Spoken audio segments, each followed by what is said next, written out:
নমস্কার। ঠাকুরকে প্রণাম জানিয়ে বেদবাণী প্রথম খণ্ডের ৩৬৫ নম্বর চিঠিটা পড়ার চেষ্টা করছি। একটা মাত্র লাইন, সত্যং পরম পরম ধীমহি। সত্য হচ্ছে একমাত্র ধ্যান, একমাত্র সত্যকে নিয়ে থাকাটাই একমাত্র ঠিক কাজ। সত্য হচ্ছে স্থায়ী, অসত্য হচ্ছে অস্থায়ী। সত্যং পরম ধীমহি পদবাচ্য সর্বকলুষ শাসিত হইয়া থাকে।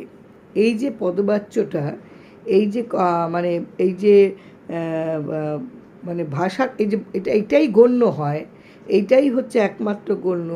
সর্বকলুষ মানে সব প্রকারের অধর্ম, যা কিছু মালিন্য, যা কিছু দোষ, সব কন্ট্রোল হয়, শাসন করা হয়েছে এমন সব শাসিত হয়। তোমার ভেতরে যদি সত্যং পরং ধীমহি অর্থাৎ সত্যটাই তোমার যদি ধ্যান হয়ে থাকে, তুমি যদি বুঝতে পারো একমাত্র স্থায়ী হচ্ছে সত্য আর অস্থায়ী হচ্ছে অসত্য, তাহলে তুমি কি করবে? তোমার এইটা যদি তুমি গণ্য করো, এটা যদি তুমি মেনে নাও, তাহলে তোমার যা সর্বকলুষ, যা কিছু তোমার সব রকমের যা কিছু মালিন্য, সেই মালিন্যগুলো, যা কিছু অধর্ম, এই সব কিছু তোমার হচ্ছে শাসন করা, মানে তুমি কন্ট্রোল করতে পারবে।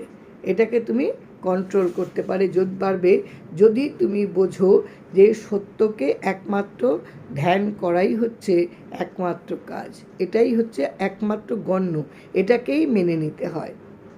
তাহলে আমরা কি করি? আমরা সত্যটাকে বাদ দিয়ে বাকি সব কিছুর পিছনে ছুটে বেড়াই, যা অনিত্য, যা অসত্য, যার স্থায়িত্ব নেই, সেগুলোর পিছনে আমরা ছুটে বেড়াই, যার জন্য আমাদের ভেতরে এই যে মালিন্যতায় আমরা কিন্তু পরিপূর্ণ হয়ে থাকি। কিন্তু আমি যদি মনে করি, আমি যদি বিশ্বাস করি এবং আমি যদি এটাকেই নিয়ে স্ট্যান্ড করি, গণ্য করে থাকি যে না, সত্যটাই হচ্ছে একমাত্র স্থায়ী, বাকি সব অস্থায়ী, অসত্য অস্থায়ী, যার কোনো নিত্যতা নেই সেটা অস্থায়ী, যা স্ট্যান্ড করবে না সেটা অস্থায়ী, তাহলে এইভাবে যদি আমি নিজেকে গণ্য করি যে না, এই পথটাই একমাত্র ঠিক পথ, তাহলে সব রকমের মালিন্যতা যা আছে এগুলো শাসন করা, এগুলো কন্ট্রোল করা যায়।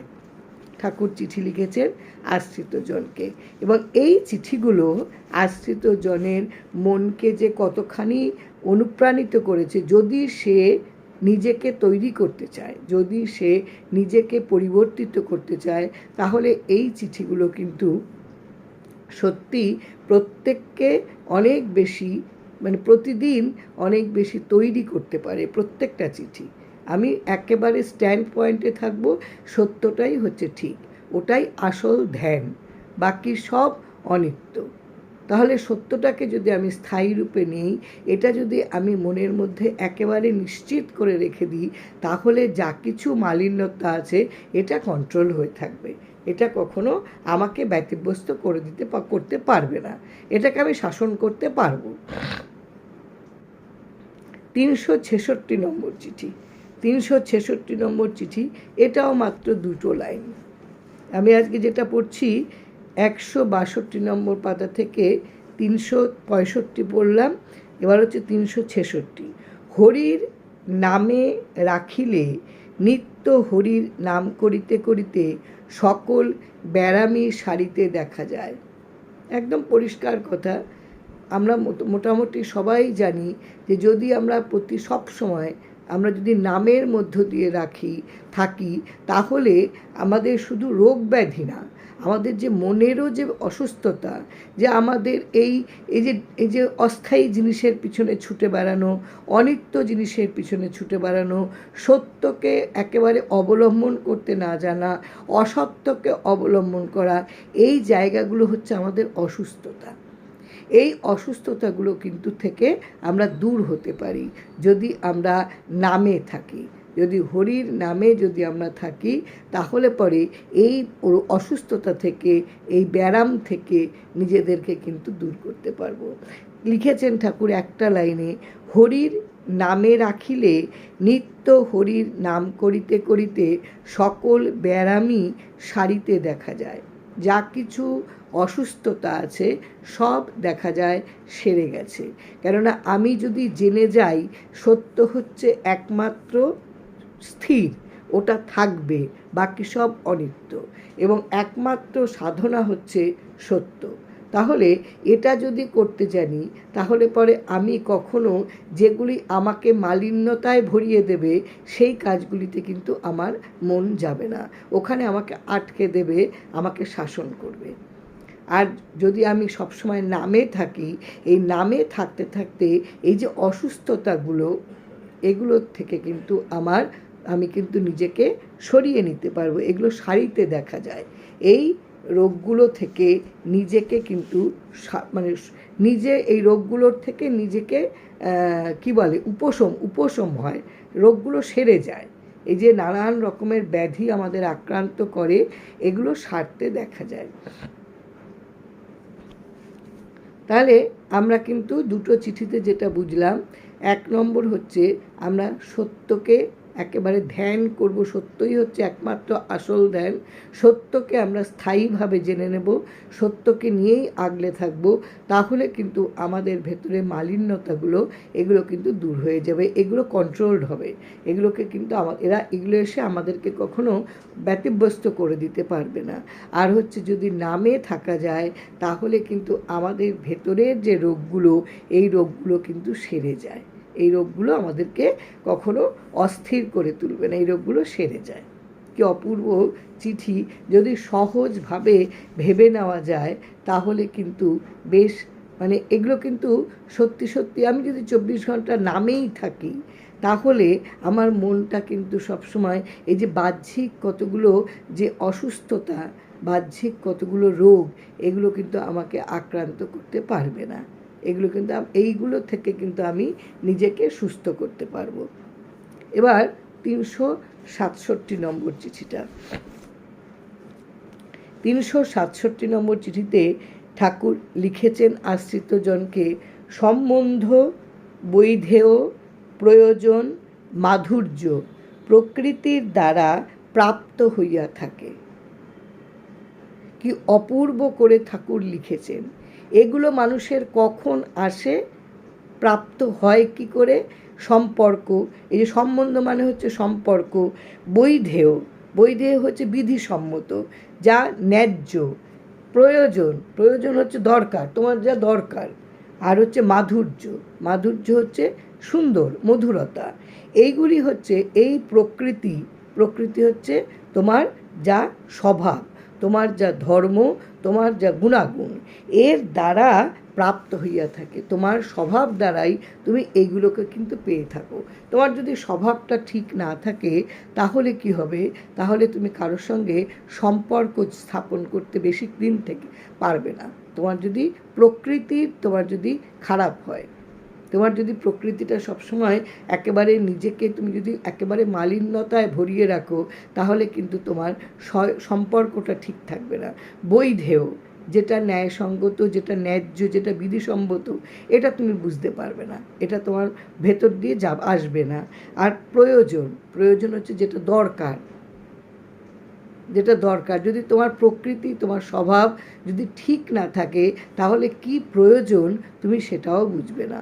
মাধুর্য হচ্ছে মধুরতা, এই যে জিনিসগুলো, এগুলো হচ্ছে তোমার স্বভাব অনুযায়ী তুমি পেয়ে থাকবে। স্বভাব ভিন্ন মাধুর্যের উদয় করিতে সাধ্য সাধন চেষ্টার অসাধ্য। তোমার স্বভাব ভিন্ন মানে তোমার যা আত্মভাব, এইটা ছাড়া তুমি ভালো জিনিস, মধুর জিনিস উদয় করতে মানে সেটাকে তুমি সেটা ওঠানো, সেটা তার একটা যে তোমার সেটাকে যে তুমি তার উত্থান হবে, এটা তুমি কিন্তু করতে পারবে না। এটা তুমি যদি সাধ্য, তোমার যা ক্ষমতাকে আয়ত্ত করা বা সাধন হচ্ছে আরাধনা, এগুলি কিচ্ছু করে, এগুলি সব কিছু হচ্ছে চেষ্টা করা তোমার কাছে অসাধ্য, একেবারে তুমি সেটা কিছুতেই তোমার সাধ্যের মধ্যে থাকবে না। যদি তোমার স্বভাব ভিন্ন মাধুর্যের উদয়, তোমার আত্মভাব যদি ভালো না থাকে, এছাড়া তুমি মধুরভাবে মধুরতার তুমি কোনো কিছু আনতে পারবে না, তোমার ভেতরে ভালো কিছু উদয় হবে না, উদয় করতে পারবে না। এর ভালো কিছু উদয় করতে, তার উত্থান, তার যে তুমি একটা তাকে যে তুমি মানে প্রয়োগ করবে, প্রকাশ করবে, এই প্রকাশ করার উদয় করিতে সাধ্য সাধন, তুমি যতটাই তুমি সাধ্য করো, যে তোমার যতটাই ক্ষমতা আছে প্রয়োগ করো, আর যতটাই তোমার আরাধনা করার ক্ষমতা আছে তুমি করো, তাতেও কিন্তু তুমি এই চেষ্টাটা তোমার পক্ষে কিন্তু অসাধ্য হবে। স্বভাবটাকে আগে পরিবর্তন, বারবার প্রত্যেকটা চিঠির মধ্যেই ঠাকুর আমাদেরকে পরিবর্তিত হতে বারে বারে বলছেন। তিনি জানেন আমাদের প্রত্যেকের প্রকৃতি কীরকম, আমাদের আত্মভাব কীরকম, এবং আমরা কিসে বুঁদ হয়ে থাকি, কোন চাওয়াতে নিজেদেরকে সবসময় আমরা একেবারে মানে আবদ্ধ করে রাখি, এটা তো অন্তর্যামী তিনি তো জানেন। তাই তিনি বলছেন, যদি এইগুলি যদি আমার স্বভাব ঠিক মতো না থাকে, তাহলে এই জিনিস, কোনো জিনিসই সুন্দর জিনিস আমি তাকে যে সাধ্য সাধন করব, এটা সাধ্য সাধনা করেও এটা আমার পক্ষে, এটা চেষ্টা করাটাও আমার পক্ষে অসাধ্য। চেষ্টা হইতে কেবল এ ঐশ্বর্য ভোগাদি গুণের প্রতিবর্ধন হইয়া থাকে। তুমি চেষ্টা করতে পারো, চেষ্টা করলে কি হবে, এ ঐশ্বর্য, ঐশ্বর্য হচ্ছে মহিমা, ধন সম্পত্তি, এটা তো হচ্ছে একটা দিক, আর হচ্ছে মহিমা। এই মহিমা, এই যে তোমার স্বভাবের, তোমার প্রকৃতির যে তোমার পরিবর্তনের দরকার, তুমি যে তোমার আত্মভাবের যে তুমি তাকে যে তুমি সুন্দর করবে, এটাকে তোমার যে প্রকাশ করার দরকার, এবং প্রকাশ করতে গেলে তোমার কি কি দরকার, সেইগুলো যদি তোমার ভেতরে তোমার না থাকে, তাহলে তুমি বারে বারে চেষ্টা করলেও কি হবে, এই মানে ঐশ্বর্য হচ্ছে এই মহিমা ভোগাদি গুণের এই যে এটার যে প্রকাশ, এটার যে এই ঐশ্বর্যের যে মাধুর্যতা, এটা তুমি ভোগ করা ভোগাদি গুণের পরিবর্তন হবে। ভোগাদি হচ্ছে সুখ দুঃখের যে অনুভূতি, এটা হচ্ছে গুণ হচ্ছে প্রকৃতি বা ধর্ম, এটার বাধা সৃষ্টি করবে।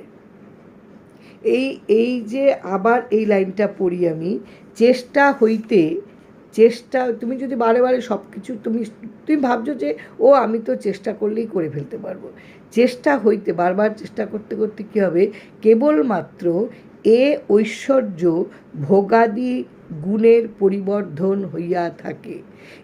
এই যে ঐশ্বর্য, এই যে মহিমা, এটার যে অনুভূতিগুলো, সুখের অনুভূতি হোক আর দুঃখের অনুভূতি হোক, এই ভোগাদি গুণের হচ্ছে তোমার প্রকৃতি বা ধর্ম, এটার বাধা সৃষ্টি হয়ে থাকে, এটা ঠিকভাবে তুমি পেতে পারো না, তুমি পাবে না।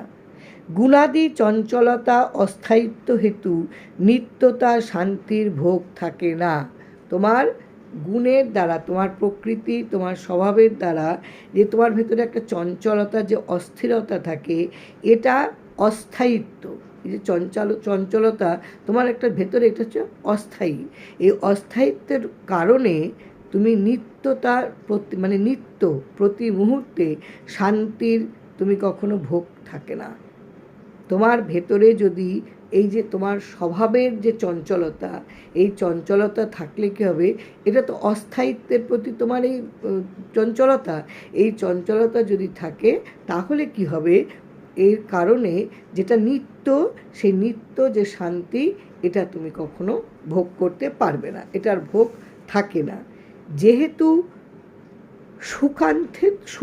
সুখের অন্তে দুঃখ আর দুঃখের অন্তে সুখ স্বভাবেই উদয় অস্ত গতি হয়ে থাকে। কেন তুমি পারবে না?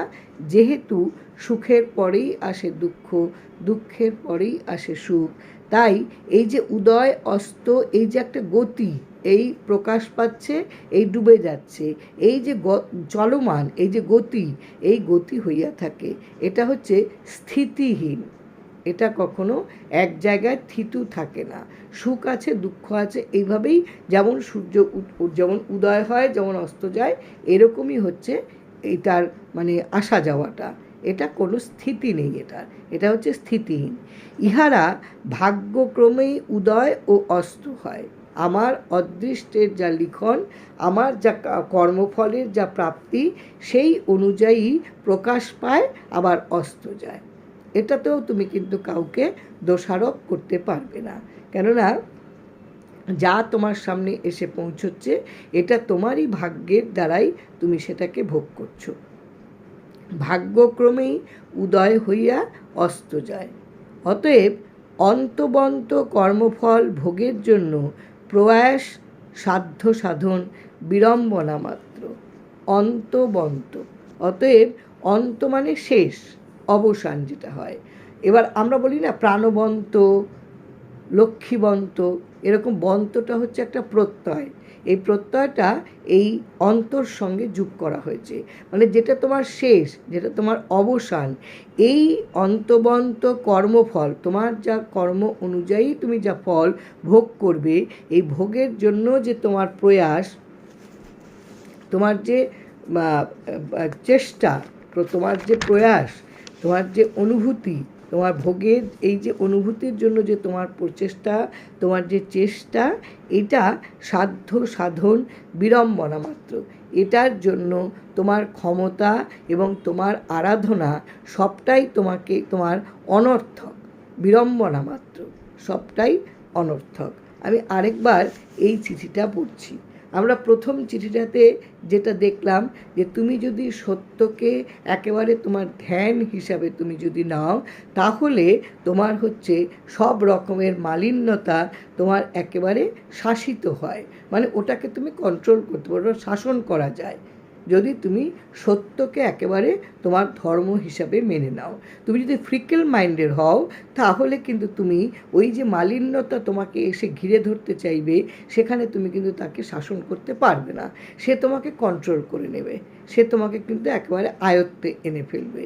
পরের চিঠিতে লিখেছেন যে তুমি যদি সবসময় নামে থাকো, তাহলে কি হবে, তাহলে যে এই যে বাহ্যিক যা ব্যায়ামগুলো, যা রোগগুলো, এগুলো সেরে যায়, এগুলো সারতে দেখা যায়। তারপরের চিঠিটা হচ্ছে সম্বন্ধ বৈধেয় প্রয়োজন মাধুর্য প্রকৃতির দ্বারা প্রাপ্ত হইয়া থাকে। এই যে চারটে শব্দ, সম্বন্ধ, বৈধেয়, প্রয়োজন এবং মাধুর্য, এগুলো সবটাই হচ্ছে তোমার স্বভাবের দ্বারা তুমি প্রাপ্ত, তুমি পেয়ে থাকবে। স্বভাব ভিন্ন মাধুর্যের উদয় করিতে তোমার যদি স্বভাবটা ঠিক না থাকে, আত্মভাবের যদি বিকাশ না থাকে, এছাড়া তুমি কখনোই তোমার মাধুর্যের, তোমার যে সৌন্দর্য, যে মধুরতা, তার উদয় করিতে, তুমি তার প্রকাশ করতে যতই তুমি সাধ্য সাধন করো না কেন, এটা তোমার অসাধ্য হয়ে যাবে, সব চেষ্টা তোমার বৃথা হবে। চেষ্টা হইতে কেবল ঐশ্বর্য ভোগাদি গুণের পরিবর্ধন হইয়া থাকে। তোমার চেষ্টার দ্বারা কি হবে, এই যে ঐশ্বর্য, এই যে তোমার মানে আমাদের যে এই যে তোমার ঐশ্বর্য, এই যে তোমার মহিমা, এই যে তোমার প্রভুত্ব, এগুলো সবটাই কি হবে, একেবারে প্রতিবর্ধন হয়ে থাকবে বা বাধাপ্রাপ্ত হবে। গুণাদি চঞ্চলতা অস্থায়িত্ব হেতু তোমার যা গুণ, তোমার যা প্রকৃতি, তোমার যা স্বভাব, এটা যদি চঞ্চলতার কারণে, অস্থিরতার কারণে কি হবে, অস্থায়িত্ব, যা স্থায়ী নয়, এই অস্থায়িত্ব তার কারণে তোমার কি হবে, তুমি রোজ যে শান্তি, এই শান্তির ভোগ তোমার থাকবে না, তুমি শান্ত হতে তো পারবে না, তুমি তো চঞ্চল। তুমি যদি চঞ্চলতা থাকে তোমার ভেতরে, তাহলে তুমি শান্ত হবে কি করে? শান্ত যদি না হয়, তাহলে তুমি শান্তি পাবে না। যেহেতু সুখান্তে সুখের পরে দুঃখ, দুঃখের পরে সুখ, এটাই এই স্বভাবেই উদয় অস্ত গতি হইয়া থাকে। এটার এই প্রকৃতিতেই উদয় অস্ত এটা চলতে থাকে, এটাই চলে। এটা হচ্ছে স্থিতিহীন, এটার কোনো স্থিতি নেই, এটা হচ্ছে সবসময় তোমার মানে এর কোনো নিত্যতা নেই, এর কোনো স্থিতি নেই, এটা মানে এক জায়গায় স্ট্যান্ড করে না যে সারা জীবন দুঃখই থাকলো, সারা জীবন সুখেই ভেসে থাকলো, তা না। যেমন সূর্য উঠলে উদয় হলে অস্ত যাবে, ঠিক তেমনিভাবে তোমার সুখের পরে দুঃখ, দুঃখের পরে সুখ। ইহারা ভাগ্যক্রমে তোমার যা ভাগ্য ফল সেই অনুযায়ী উদয় অস্ত হইয়া থাকে। অতএব অন্তবন্ত কর্মফল ভোগের দ্বারা যা তোমার শেষ, যা তোমার অবসান হয়ে আসছে, এই কর্মফল ভোগের দ্বারা তুমি তার প্রয়াস সাধ্য সাধন বিড়ম্বনা মাত্র, মানে এইগুলি ভোগের জন্য, মানে তোমার যা শেষ হয়ে আসছে কর্মফল, এগুলো ভোগ করার জন্য যে তুমি চেষ্টা করবে, তোমার যা কর্মফল, এই কর্মফলের কী হবে, তোমার একদম তুমি শেষ, তোমার তো বিনাশ হয়ে যায়, মানে তোমার এবার তুমি শেষ, অবসান হচ্ছে। এই অবসানের যে কর্মফল, অতএব অন্তবন্ত কর্মফল, যা শেষ, যার অবসান যে কর্মফল, এই কর্মফল ভোগের জন্য, ভোগ করার জন্য যে চেষ্টা, প্রয়াস মানে চেষ্টা, এই চেষ্টা করা, যে তার যে সাধ্য আর সাধন, তার যে তোমার ক্ষমতা প্রয়োগ করা এবং তুমি যেটা সাধন করবে, এটা সম্পূর্ণ অনর্থক হয়ে যাবে তোমার কাছে। অপূর্ব চিঠি। জয় রাম, জয় রাম।